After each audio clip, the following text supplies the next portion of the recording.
Vous êtes sur KTB Radio avec Hugo Mirelette, musicien, plasticien. On en vient un peu à, du coup, ce qui est vraiment ton domaine, beaucoup en dehors de ce projet sur lequel tu me donnes des nouvelles, évidemment, quand ça sera acté pour son avenir. Moi, j'ai eu quelques indices, j'ai pu voir un peu le dossier, mais je n'en dirai pas plus. En tout cas, je vous assure que c'est énorme. Vraiment énorme. Musicien, plasticien. Donc, tu travailles avec quelqu'un. Est-ce que c'est quelque chose qui vous allie? C'est un projet qui a commencé individuellement, dans lequel vous vous avez ensuite rassemblé à deux. C'est vraiment dès le départ. En fait, l'idée de lier musique. Vraiment, Leslie, c'est une personne que je connais depuis très longtemps. On a fait la même école il y a une dizaine d'années dans le Nord, et on s'est retrouvés, je pense, dans un truc commun d'être dans le Nord et de venir du Sud, donc du Sud différemment. Est-ce que tu es natif de Marseille? Moi, je suis natif du Sud-Ouest, à côté de Toulouse, mais j'ai une bonne partie de ma famille qui est dans le Sud-Est, et du coup, je navigue toujours un peu entre les deux. Et Leslie est natif de La Réunion. D'accord, ouais. Et donc on s'est retrouvés ensemble dans la grisaille dans le Nord, et c'est des choses qui rassemblent. Alors on n'oublie pas la grisaille du Nord. On connaît bien la grisaille du Nord. Ça rend plus fort, et là c'était une super rencontre, et c'est vrai qu'on s'était un peu perdu de vue. On s'est revus à Berlin il y a quelques années et tout pour un festival de musique expérimentale, et on a réalisé en fait qu'on avait mené un peu des parcours un peu au gré des chemins comme ça, qu'on avait pas mal voyagé avec toujours des fils artistiques dans les projets, et du coup c'est venu assez intuitivement en fait qu'on travaille ensemble, parce qu'après en gros moi je mène un laboratoire, disons, qui s'appelle Editing World Grid, et je travaille en général c'est du travail collaboratif. En fait on travaille je travaille avec plusieurs artistes comme ça qui ont des pratiques assez différentes, et avec à chaque fois l'envie de ramener le son un peu, de donner une vraie dimension au son dans les projets artistiques, d'avoir une vraie considération sur ce qu'on peut faire avec la musique et le son quand on se permet aussi de développer des outils et de se consacrer un peu à de l'écoute, à prendre le temps d'écouter. En fait, c'est vraiment un sujet qui me revient à chaque fois. Comment dire, parce que du coup ce projet-là, il rejoint le reste des projets EWG, parce que c'est toujours une espèce de dynamique. Donc ce qu'on essaye d'établir, je pense, en général, c'est de prendre le temps et de pouvoir se consacrer en fait à la sensibilité en fait d'un environnement, et à une écoute sensible, plutôt que de vraiment forcément prendre la parole et en dire quelque chose, se dire qu'est-ce qu'on peut faire aussi pour aménager l'espace, pour qu'on se permette d'écouter dans les meilleures conditions. Un environnement comme ça qui nous semble brut et qui pourtant cache beaucoup de trésors sonores, beaucoup de trésors visuels. C'est ça, donc, beaucoup de décors différents, carrément. La forêt notamment, quoi. La forêt en premier, la forêt et la mer. Et du coup, pour ce faire, en fait, le principe, c'est qu'il y a quand même toute une partie de composition musicale. On en vient d'ailleurs à ça. Ouais. T'es musicien fondamental, je veux dire, dans ce sens, t'as appris, ou tu es devenu musicien parce que tu t'y es plongé? Alors moi, j'ai pas fait exprès. Ouais, donc t'es tombé dans la marmite. Quoi. Ouais, je suis tombé dans la marmite. En fait, disons, j'ai pas fait le conservatoire, j'ai plutôt fait la cahier. J'ai commencé vraiment en tant que beatmaker. C'est un d'eux beatmaker, donc à produire plutôt des instrumentales de hip-hop. Et dans tout ce qui était un peu dans ce courant-là à l'époque, c'était plus ce qu'on appelait le down tempo. Et du coup, c'était du son que je produisais pour m'aider à dormir, parce que j'étais insomniaque. Je suis toujours un petit peu insomniaque. Donc un travail d'ordinateur un petit peu. Voilà, du coup, c'est vraiment du son. C'est parti de la composition, analogique analogique par ordinateur. Et au bout d'un moment, ça m'a saturé, je pense, surtout à cause de l'écran, quoi, et de ce rapport-là sensoriel qu'on perd quand on passe beaucoup de temps à composer sur l'ordinateur. Et du coup, j'ai fait beaucoup de compositions analogiques, en fait, avec des instruments et des machines, et des enregistrements pris dans des environnements. Et donc aujourd'hui, c'est plutôt un peu une espèce de somme de tout ce que je peux proposer, des différentes expériences que tu as pu avoir avec l'enregistrement externe, comme ça, la création numérique. Et du coup, comment on pourrait appeler ça? Oui, en fait, t'es créateur de son, en fait, simplement, ouais. Ça, c'est de la composition. T'es pas DJ, tu pratiques, j'imagine, quand même le mix, mais... Je mixe des fois, ouais. Ouais, ça fait un petit moment, mais c'est une pratique que j'aime beaucoup et qui est intégrée après vraiment à la pratique dans la façon dont... la façon que j'ai de composer, en fait, c'est un petit peu...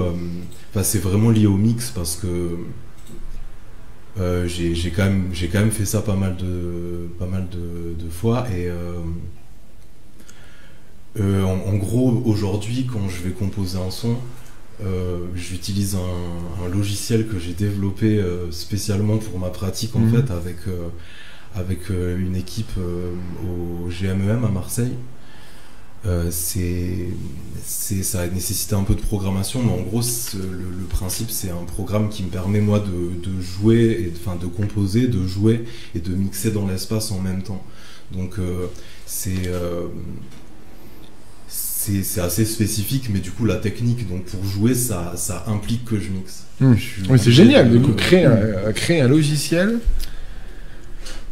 Bonjour Romain. Pour pouvoir faire des musiques, mais c'est trop génial ça. Ouais, c'était hyper amusant. Ouais. Tu étais beatmaker, c'est ça? Ouais. Ou tu es toujours. Est-ce que pour tes méthodes de composition, est-ce que tu pars toujours d'un rythme? Alors franchement, je suis vraiment un mauvais élève sur ce terrain-là, ça m'arrive, mais c'est vrai que les personnes même qui m'ont appris ça, je les ai toujours un peu choqués. À chaque fois, ils se moquent de moi parce qu'ils disent c'est trop bizarre, Hugo, quand il fait du son, il commence toujours par faire les mélodies et les sons, et ensuite il met le rythme. Et c'est vrai que j'aime bien le son un peu déstructuré, et du coup, je pense que je passe souvent par ça. Je préfère souvent ajouter les rythmes après. C'est une habitude qui me vient aussi parce que je travaille avec pas mal de personnes qui ont une pratique poétique. Plutôt que vraiment du rap ou des formats chantés qui ont des pratiques poétiques dans le texte, tu veux dire. Ouais. D'accord, ouais. Et du coup, ça permet de composer le son, mais de mettre aussi des accents sur ce qui est dit, et de travailler un peu avec des vice-versa. Donc la personne, elle peut poser sa voix sur ma musique, mais le contraire est possible aussi. On a un extrait, je crois que tu avais mis en régie, on attend un petit peu, il n'y a pas de souci. Tu nous feras un signe quand tu seras prêt. Ouais.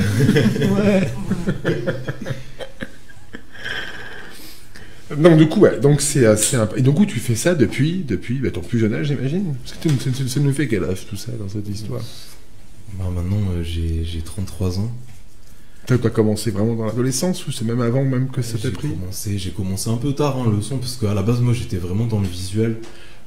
J'ai eu un parcours d'art appliqué et tout, et le son ça m'est venu un peu après comme un truc où au début je faisais ça du coup pour dormir, et après c'est arrivé comme une espèce de réalisation que en gros je pensais, je ressentais que je m'exprimais mieux avec ce médium là qu'avec du visuel, et du coup j'ai un petit peu j'ai doucement basculé vers le son, quoi. Donc tu étais dans l'image, dans le visuel, dans le cours du coup de la réalisation, le montage,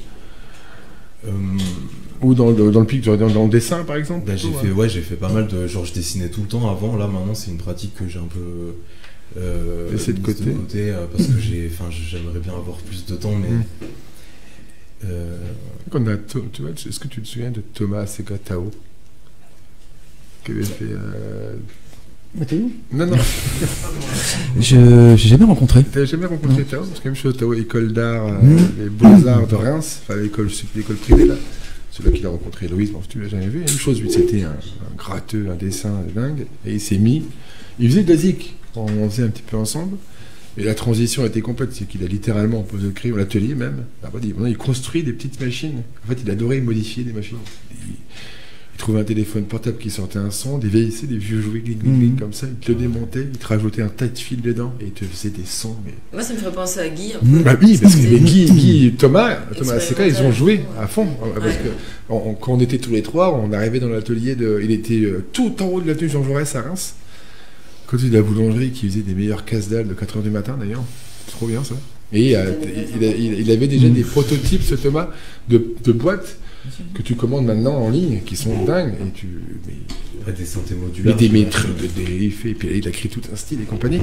Il dessine lui-même ses plans, etc. évidemment. Mais donc il est passé du dessin d'art, on va dire, au dessin de circuit imprimé en fait.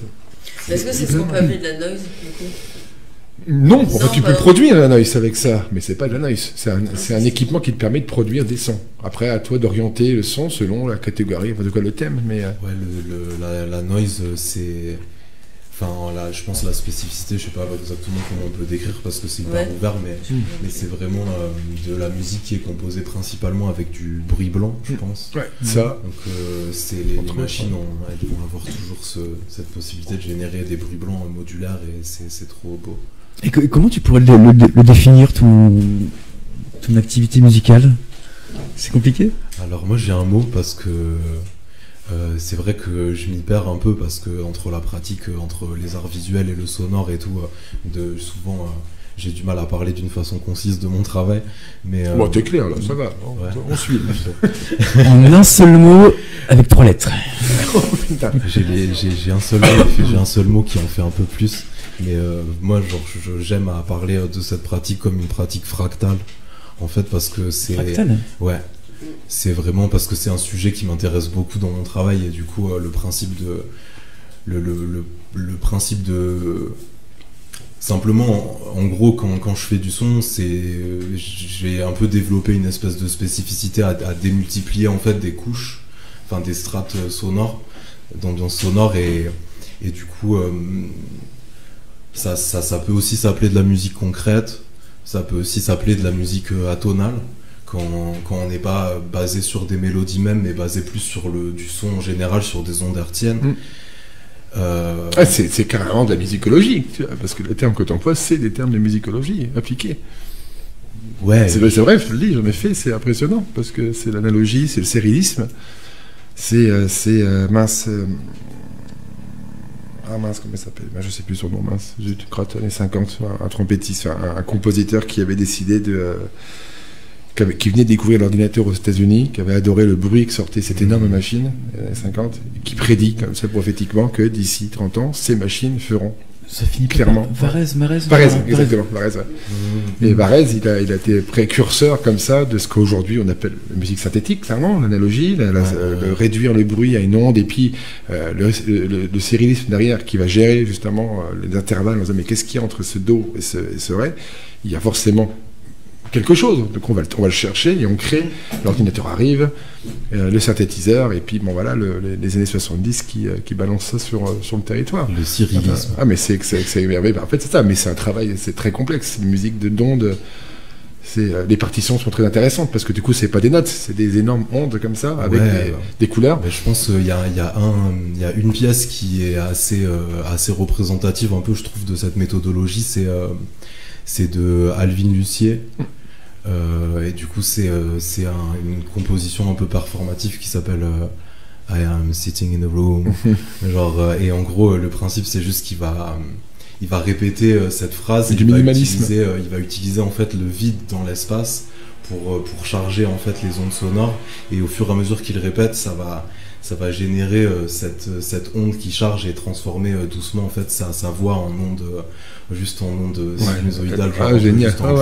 Et moi j'adore ce type de travail parce que c'est aussi un truc qui nécessite beaucoup de patience, et c'est un peu genre rentrer dans un espèce d'apprentissage à écouter avec lui. Il y a un graphisme extraordinaire. C'est parfois réel, puis il passe ça sur des électroencéphalogrammes, tu vois le cheminement. Tu es complètement absorbé par l'image. On avait donc un extrait. Je voulais juste faire un commentaire. Ça a l'air d'être beaucoup de travail, non? C'est énormément de travail. Énormément de travail, de patience, d'aller là où tu veux aller. Enfin, ça, je Je suis curieuse de t'entendre. Eh ben, on va se passer un extrait. Est-ce qu'elle a un titre, celle-ci? Je sais pas c'est laquelle. C'est parfait. C'est Mouvement 2. Mouvement 2 d'Hugo Mir Valette.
Mouvement 2 par Hugo Mir Valette. Alors, ce morceau, là, on est sur un truc, bon, déjà, super méditatif, extraordinaire, d'une douceur...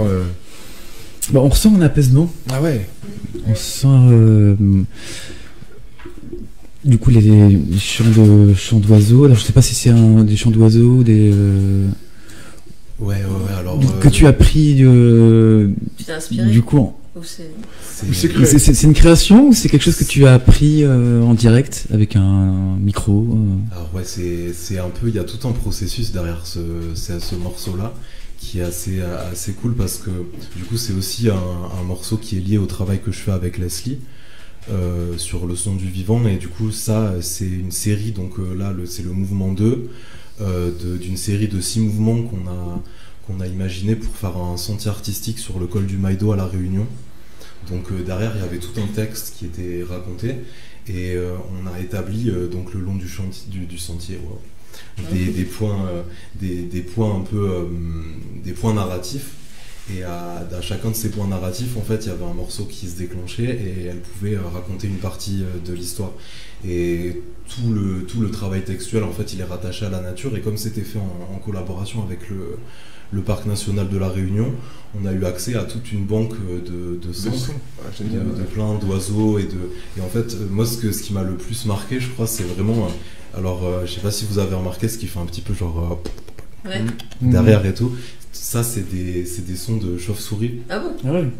Et en gros j'ai commencé à m'intéresser à ça parce que l'an dernier je me suis retrouvé dans une histoire genre dans un festival au Canada sur une île, et ils ont fait un atelier d'écoute des chauves-souris, et du coup le principe c'est juste qu'on allait se promener dans la forêt, et avec une machine qui va réduire les ondes hertziennes, et du coup on peut entendre les ultrasons des chauves-souris et les rendre audibles. Ah génial.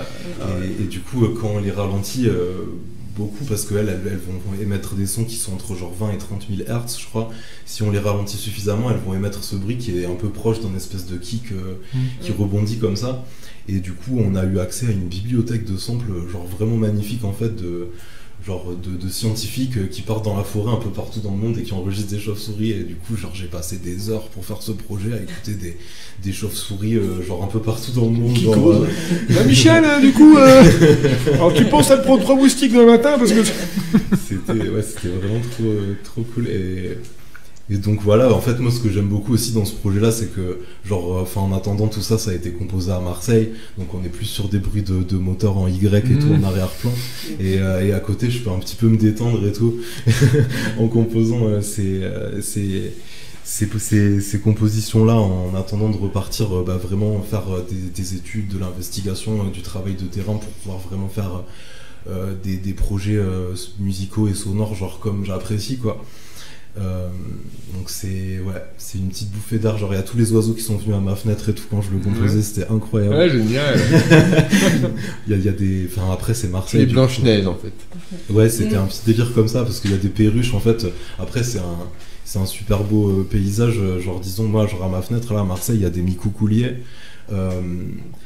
La plupart du temps, je vois des pigeons. Après, il y a quand même des gabions et tout, mais il y a 2-3 perruches qui se sont échappées, tout ça, et du coup, ça fait un mélange un peu genre de. J'ai quand même des petites perruches vertes et tout à ma fenêtre quand je compose pour la Réunion, c'est assez cool. Ah, ça c'est chouette. Mais on fait une petite parenthèse. Ton travail personnel est aussi donc à Leslie Ranzoni, qu'on embrasse si tu nous écoutes. Sache que tu es avec nous, Leslie.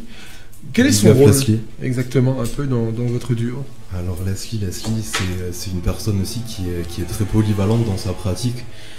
Elle aussi, elle a pratiqué, elle a fait une école d'art, elle est dans le dessin aussi à la base ou... Voilà, alors Leslie elle a plutôt commencé dans la scénographie. Et aujourd'hui du coup elle est à la direction d'un festival à La Réunion. C'est quoi ce festival qu'on y aille?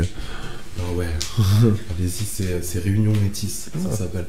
Et du coup, c'est une personne qui a une pratique artistique aussi très subtile et qui est très attachée à la matière. En fait, elle a toujours ce truc, alors...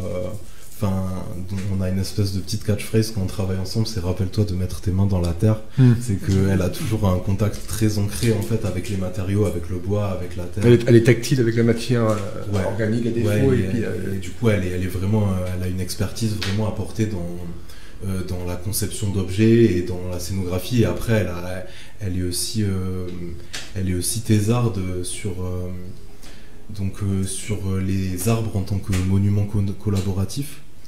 Sur le territoire de La Réunion, donc il y a tout un travail scientifique aussi qu'elle développe d'un côté et qu'elle mêle avec une pratique, donc non seulement elle collabore avec des artistes au quotidien, mais en même temps elle a elle-même une pratique très ancrée dans le matériel et en plus de ça une pratique poétique donc on a pu avoir un petit aperçu en introduction de l'émission. Donc oui, parce que donc en effet c'était donc Leslie qui parlait dans la première musique qu'on a entendue. Alors en fait, donc elle est plus quand même sur le décor, on va dire la production du décor, et toi tu crées l'ambiance. C'est ça un peu voilà, si on doit définir. On essaye de pas trop se limiter dans nos pratiques et tout quand on travaille ensemble. Moi, en gros, je travaille avec disons surtout de manière suivie, genre 5 artistes en tout. Et à chaque fois, en fait, ce que j'essaye d'emmener moi sur le terrain, genre d'un point de vue plus méthodologie que pratique, c'est de travailler de manière horizontale en fait. C'est de pas se poster en mode genre sur un truc il y a une personne qui va suivre des ordres machin. On essaye de travailler genre sur un terrain ancré. Une vraie collaboration. Voilà, et de réaliser des vraies collaborations parce que je suis absolument convaincu que quand on travaille ensemble, on fait beaucoup plus que quand on travaille sous les ordres d'eux ou en donnant des ordres A. Et du coup, c'est le fil qu'on suit aussi avec Leslie, et ce qui fait que en vrai. Genre peut-être que demain ça sera elle qui fera la musique et que moi je mettrai plus les mains dans la terre, mais en tout cas ce qui est sympa c'est qu'on peut s'alimenter dans ça et apprendre ensemble et se donner des outils en fait pour arriver à développer les projets. Et c'est Leslie qui écrit les textes également. Ouais voilà, mais après on les travaille ensemble et tout bien sûr, mais ouais c'est elle qui les écrit. Alors là, les projets futurs, on doit de certains autres, là, ne serait-ce que concernant, j'imagine. Ouais, là, il y a du taf. On est sur des... Alors, là, moi, je pense que, oui, j'aimerais bien vous parler quand même du dernier projet en date sur lequel j'ai beaucoup travaillé.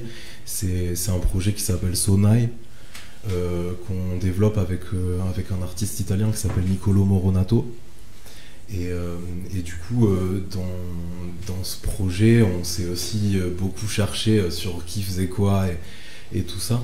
Mais c'est surtout un projet documentaire qu'on mène en fait avec l'équipage d'un bateau de pêche à Chioggia en Italie. Et du coup, on les suit au quotidien et on enregistre aussi beaucoup de sons et de visuels pour arriver à en tirer un environnement sonore genre assez riche pour parler de ce qui se passe là-bas, puisque c'est une thématique qui est assez, je trouve, assez représentative du monde actuel, dans le sens où c'est donc l'équipage, ils sont dans un bateau de pêche qui doit faire 30 mètres, c'est demi-industriel, c'est un bateau qui pêche principalement pour la ville de Chioggia, en fait, qui est pas rattaché vraiment à l'industrie à grande échelle et tout. Les coopératives énormes de poissons. Mais quand même, en fait, il y a toujours, en fait, il y a quand même un espace, en gros. Nous, ça nous donne un espace pour parler de ces choses-là, puisqu'après, moi, genre, j'ai vraiment aussi, avec mes origines méditerranéennes et tout, genre, j'ai vraiment cet enjeu-là j'ai toujours eu envie de travailler sur la mer, de parler de la mer, et c'est quand même hyper présent dans mes projets. Et du coup, avec l'équipage du bateau de pêche, on part en pêche avec eux de temps à autre, comme ça, on développe ce projet, et on a développé un environnement sonore pour parler de ces sujets-là, de genre, en gros, qu'est-ce qu'on peut dire,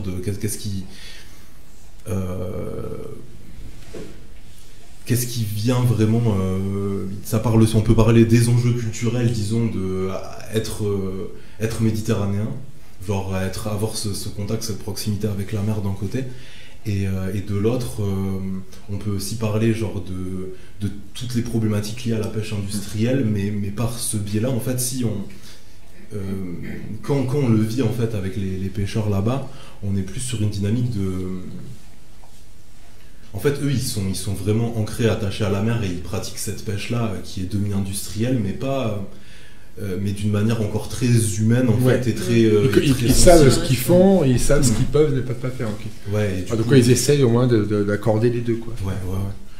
Mais tu sais que je reviens sur un truc, c'est intéressant, tu fais des projets qui tournent autour de la forêt, alors que tu vis au bord de la mer. C'était quelque chose... Tu as toujours été attiré direct... Enfin, la mer, bon, clairement, elle fait partie de ton environnement depuis toujours. Mais pourquoi la forêt, du coup ? Parce que j'ai grandi dans le sud-ouest. Ah oui, simplement. Enfin, j'étais un peu entre les deux et tout, mais en fait, j'aime bien jongler avec ça, puisque c'est aussi des éléments hyper prenants de juste comment je me suis un peu constitué, quoi, parce que j'étais toujours un peu entre la mer et la forêt. Après, j'ai passé beaucoup trop de temps dans les grandes villes. Mais genre... mais c'est quand même toujours les thématiques dont j'ai quand même envie le plus de parler. Qu'est-ce qu'il y a ? Oui, parce qu'on a un micro à deux, c'est pour ça. Pour deux, pardon. La chanson précédente qui s'appelle Mouvement 2, c'est ça ? Moi, j'ai ressenti un apaisement, mais je me suis demandé aussi pour le créateur, ou les créateurs, si vous étiez plusieurs pour cette composition, si justement tu n'avais pas cet apaisement également lors de la composition, par ce lien justement entre la forêt qui peut être loin de chez toi au moment de composition, comme tu vis à Marseille, près de la mer, cette idée d'apaisement qui est loin de chez toi et qui te ramène à ton passé également, un apaisement lointain. Ouais, carrément, c'est sûr. Romain Marchand, psychologue. En fait, j'essaie de faire des liens. Tous les soirs à 19h, il vous pose une question. Au 08. C'est en lien avec l'insomnie aussi, tu disais. Ben ouais, grave, ça accompagne mon art-thérapie au quotidien. Non, c'est vrai, ça me fait beaucoup de bien de bosser sur ces projets.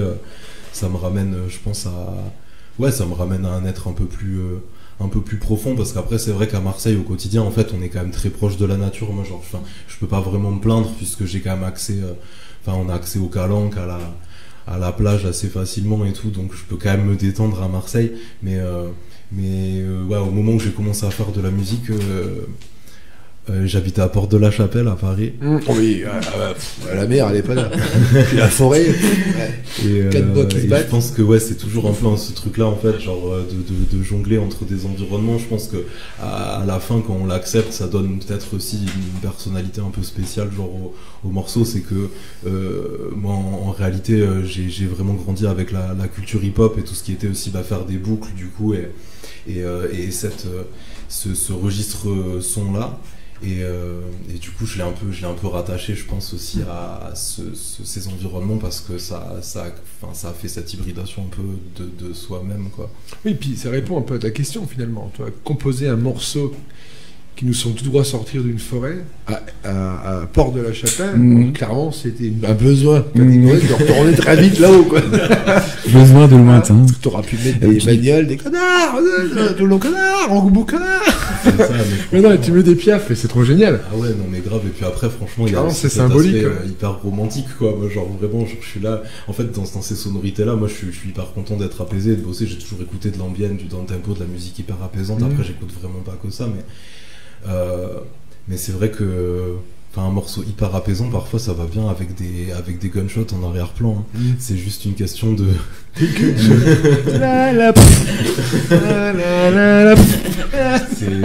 ce de quoi ce monde est fait aussi.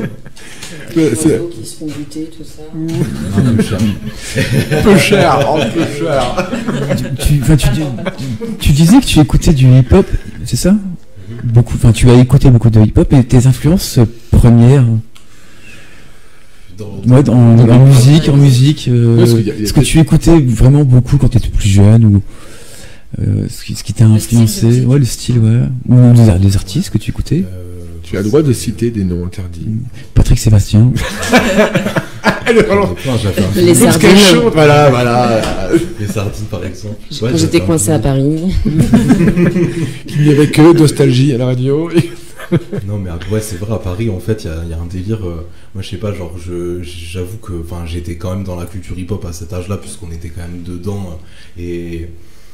Mais ouais, à Paris, il y a une scène qui a toujours été hyper prolifique au niveau du rap et tout, et c'est des trucs qui nous inspirent aujourd'hui. Je me rappelle à cette époque-là, après, genre, vraiment, c'est un truc que j'écoute plus du tout aujourd'hui, mais à cette époque-là, il y avait un type de Porte de la Chapelle. Si, ça va, franchement, c'est super bien. Jean-Jacques, c'est un rappeur qui s'appelle Flint. Et en gros, moi, genre, je peux pas avoir un extrait, Flint? Je sais pas si ça va être censé aujourd'hui. On peut en vrai, mais il faut juste que je retrouve un nom qui passe. Parce que, en fait, c'est le principe, c'est aussi genre être aussi dans son environnement. C'est que Porte de la Chapelle, genre Flint, c'est quand même plus cool à écouter que Doc Gynéco, je pense. Genre, on peut pas se positionner. Désolé, on peut pas prendre parti. Qu'est-ce qui... C'est hyper rare, Doc Gynéco. Mais c'est surtout, en gros, disons, en général, franchement, moi, ce qui m'a marqué, c'était plus américain à la limite, mais c'était la scène East Coast qui était vraiment... qui était basée sur des samples de jazz, quoi, et de soul et tout. Et en fait, ces bases-là, moi, à l'époque, j'écoutais ça, je parlais pas anglais, je comprenais rien et tout, j'étais pas vraiment dans le mouvement dans tout le sens qu'il a. La musique te plaisait, elle crée quelque chose, mais t'étais... Comment dire? C'est Tupac, non? East Coast, non? Ou c'est c'est East Coast, West Coast. C'est West Coast, pardon. D'accord. Genre comme son, en fait, genre disons le son East Coast, il est plus funky, c'est plus inspiré du funk et tout, et du coup ça va être des plages de synthétiseurs avec des boîtes à rythme et tout direct, tandis que dans la scène East Coast, c'est plus New York, tout ça.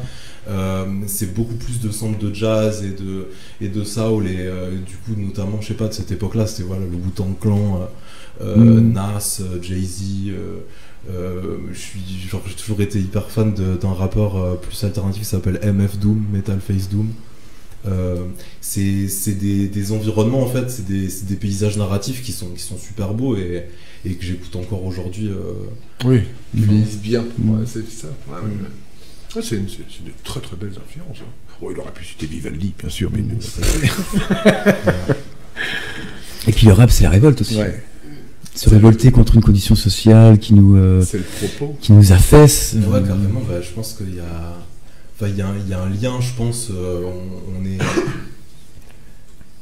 Enfin, je sais pas. En tout cas, moi, quand je suis arrivé à Paris, je suis parti de la campagne, je suis arrivé là-bas dans la banlieue et tout. Je me suis toujours senti beaucoup plus proche au niveau social en banlieue qu'au cœur de Paname, au cœur de Paris, parce que ouais, on partageait un peu, je pense qu'on partageait aussi déjà de base pas mal de valeurs culturelles, et en plus la musique, les scènes musicales que j'ai pu rencontrer là-bas et tout, j'ai beaucoup accroché, quoi.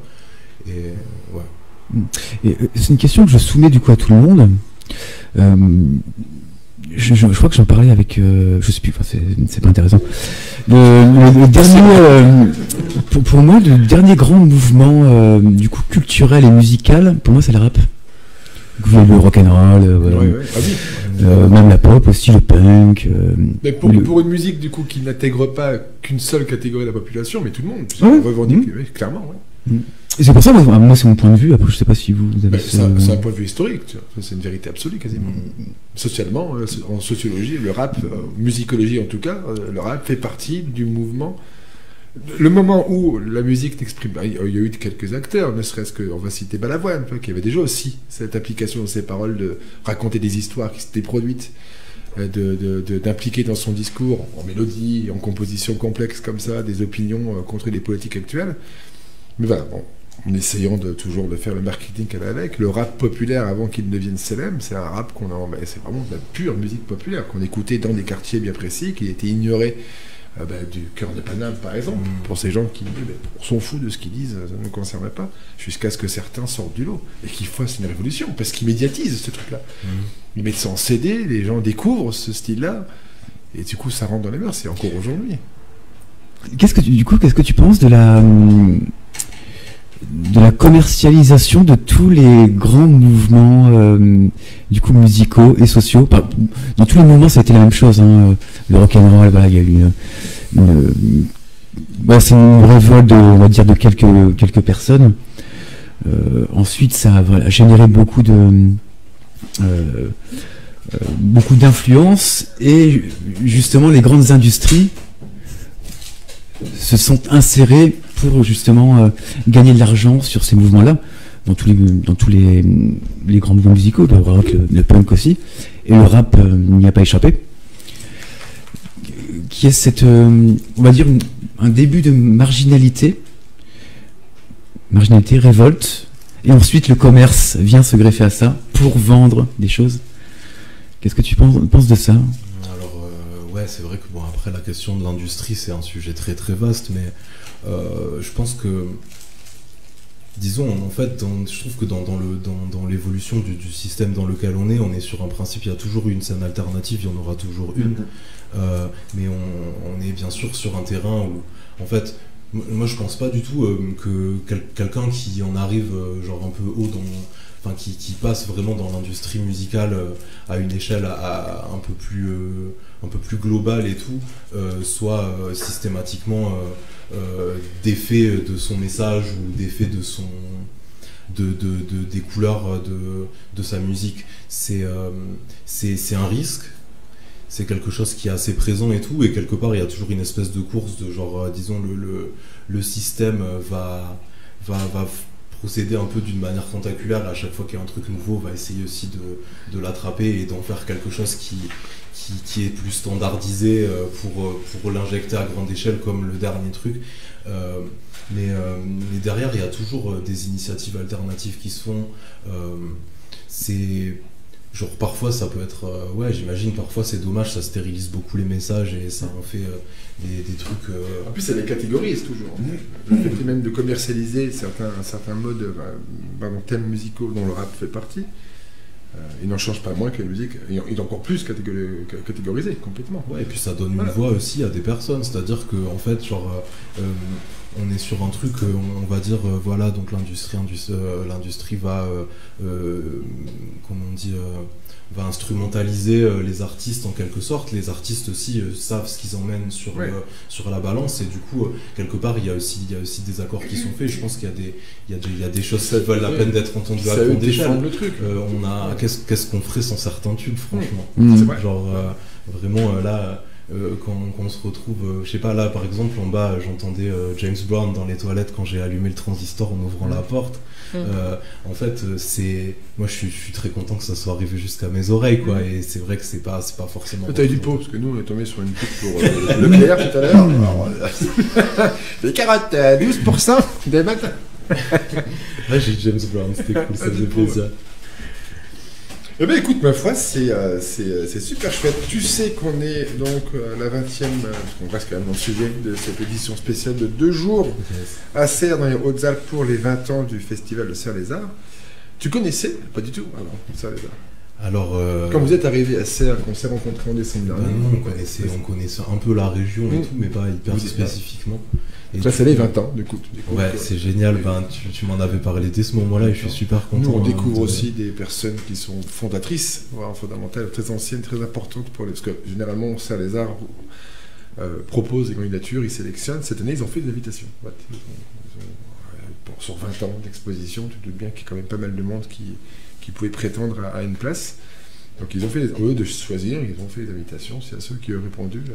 Donc on est sur des artistes qui sont aussi, eux, fondamentalement, les bases de ce projet. Et tu t'es baladé, du coup, dans les rues? Et ouais, malheureusement, j'ai eu qu'une petite heure, là, j'ai fait un tour, j'ai un peu, genre, du coup, j'ai posé un peu mes marques pour refaire un tour plus complet demain.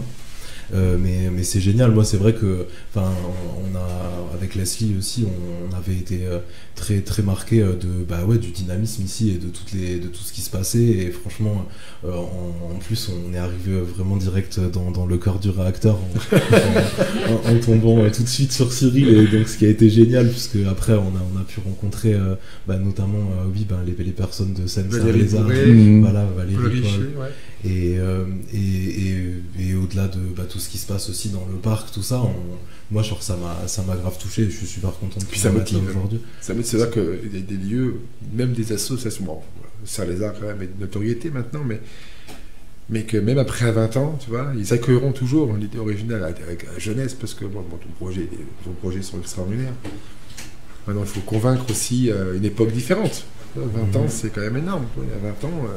À 36, j'en avais 16. C'était un petit ado, déjà un peu plus grand, mais ici, il commençait à 4 à faire ça auprès d'une école. En 20 ans, c'est devenu un truc où ils finissent par faire des formations. Enfin, beaucoup de choses se passent autour d'une table. C'est ça va extrêmement vite. C'est génial, ça me fait plaisir, surtout quand la table est ronde. Ouais, bien sûr. Ouais. Voilà. La nôtre est carrée. Ouais. Parce que Romain, elle a la caméra. On va arriver à la fin de cette petite émission. On pose la question qu'on a posée à tout le monde. Quel thème, quel sujet tu aimerais que KTB Radio aborde? Si tu avais une idée, alors on aborde tout. Voilà. Bon, on a posé un peu la question à tous les intervenants autour de nos micros aujourd'hui. On a eu pas mal de petites réponses, mais du coup, quel serait, selon toi, un des sujets? Alors, on fait tout, on fait le cinéma, on fait la littérature, on fait l'histoire, on fait l'art de manière générale, on fait le social. Les émissions sont produites en extérieur, ne serait-ce que Michel Philippot, qui lui produit vraiment un truc où il implique le comment ça va pour faire parler les gens autour de leurs conditions sociales et de leur position sur le territoire français et européen. Donc on a tous les sujets, mais un élément, une phrase, un mot, un sujet qui selon toi pourrait être abordé par KTB Radio, développé en collaboration. En 3 lettres aussi. En 3 lettres et demie. Avec 8 voyelles, pardon. Les 3 lettres, il n'y a pas beaucoup de mots en 3 lettres de l'or. 3 et demi. Ouais, avec l'or. Mais non, il a dit 4 parce que l'apostrophe est considérée comme un étoc. 3,5 de quart. Non, mais laissons-le, non. Un mot. Ou un thème. Après, moi, je sais pas si vous attendiez à ce que je parle d'autre chose que de la musique, mais j'ai pas fini d'en parler. Mais en tout cas, balancer plein de musique, il y a toujours des initiatives locales, il y a toujours des choses. Par exemple, mettre de la musique mettre de la musique populaire. Vraiment, après, moi, en ce moment, en fait, je réfléchis pas mal à ça aussi, parce que j'ai un show bimensuel radio qui reprend là, genre la semaine prochaine sur Lille Radio. pour pas la nommer, mais genre, mais du coup en gros, il repart là-haut. Il y a du coup de la musique, quoi, du son, et de vraiment tout ce qui est aussi de la musique aussi pour, la musique ça peut être écouté pour plein de choses, pour danser, mais aussi pour se détendre. La poésie, notamment, je trouve que c'est pas très diffusé sur les ondes, mais la poésie, l'écriture, beaucoup de personnes écrivent, et je trouve qu'il n'y a pas beaucoup d'espace pour de scènes ouvertes pour ce qui est un peu genre poésie, free speech et tout à la radio. Moi, ça me ferait plaisir d'en entendre plus. La poésie, c'est vrai qu'on en avait parlé, mais je sais qu'on a des possibles sans promettre, mais à défaut peut-être aussi de faire quelques surprises. Yes. De l'improvisation et du théâtre en direct. Ouais. Ça serait trop cool. Mais la poésie, je connais quelqu'un, je citerai personne, qui étonnamment me ressemble un petit peu, mais je ne citerai personne. Sylvain, tout à fait. Poésie. Bonjour Sylvain. Donc voilà, on peut enchaîner. Eh ben écoute, merci. On pourrait merci Hugo. Quelque chose. Ouais, attends, important. Où est-ce qu'on peut t'entendre, du coup? Est-ce que tu as peut-être des sites, réseaux sociaux, numéro de sécurité sociale? Vous pouvez m'entendre dans la forêt, à la mer. Genre, j'ai pas beaucoup de formats en ligne, mais en tout cas, il y a quelques mix sur SoundCloud. Il y a un Bandcamp, editingworldgrid.bandcamp.com. C'est là où on publie. Editing, on va l'écrire pour nous. Sur Instagram. Sur Bandcamp. Après tout, ça mène à ça. Sur Instagram, je mets un peu des actualités, tout ça, mais il n'y a pas beaucoup de.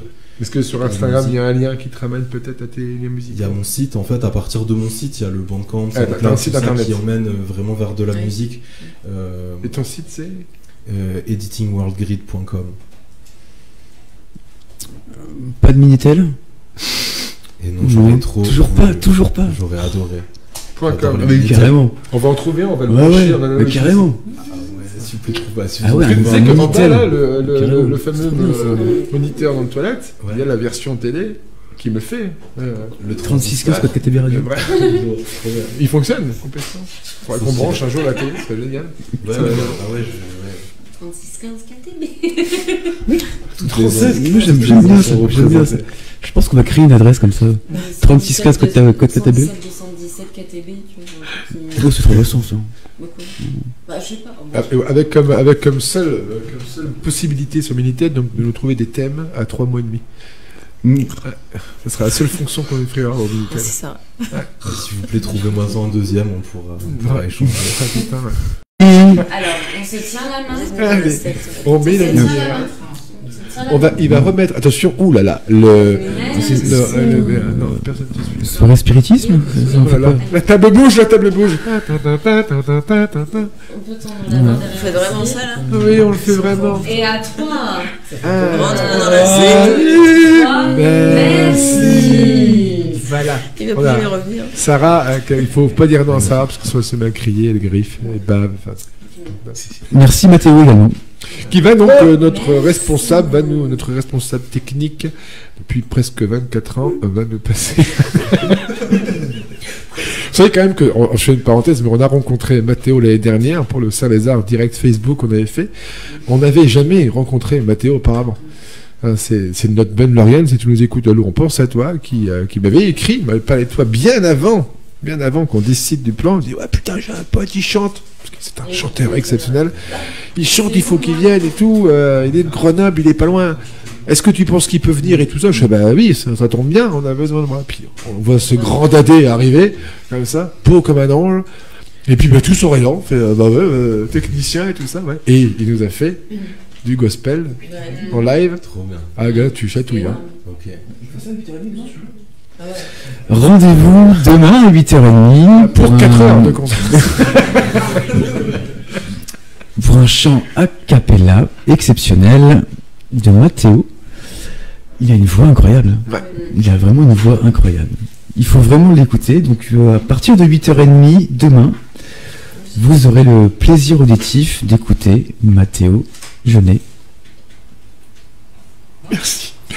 Merci beaucoup. On réécoute un son. Du coup, on était avec Hugo Mirvalette, artiste, musicien, plasticien.